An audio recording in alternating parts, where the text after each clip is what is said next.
It's a crazy jump to make. In my opinion, it's like, listen, if they wanted to seed it in, like, wait a minute, brother. you lied about this. What else did you lie about? And then she goes to Salt Lake City and finds out for herself. Yes. I could get behind that. But no, she puts never... 2 and 2 together off rip. No, he lied to me. He goes, you swore. You swore. You swore. And then he just she just walks away, and obviously, fucking his wife bitch slaps him and like, you fucking piece of shit. So like 9 months, like, again, 9 months go by. So again, no 2-year time jump. She never knows. She never truly knows, because even though technically the show, again, after the fact, they say that, oh yeah, she knew that Joel lied to her about the Fireflies. But they don't. In theory, again, in theory, she might have known, but she didn't know for sure. For a fact. Because she didn't go to Salt Lake City. She never knew for Salt Lake City. So she went by 9 months being mad at Joel for about and Joel hasn't told her yet. Yeah.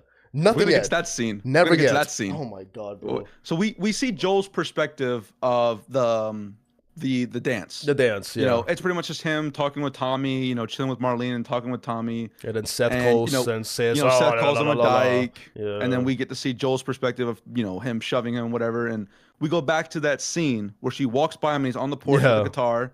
She walks by and then she comes back, which we pretty much assumed. Which again, them showing that right now defeats the whole purpose of the game and the whole narrative. The whole narrative, it shows that clip at the end of the game because you needed that at the end of the game. Again, I can't believe I'm defending Neil Druckmann's writing, but he knew what he was doing with that. Them showing that scene off rip, to me, before we even get to see, like, I mean, we called it at the beginning of the season of him, talking.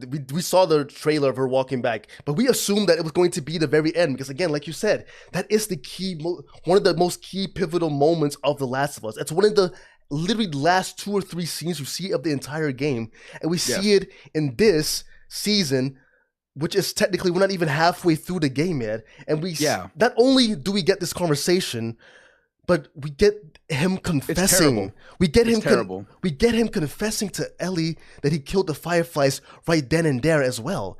They put her discovering the Fireflies 2 years before in the same scene where the very last night she ever talks to Joel.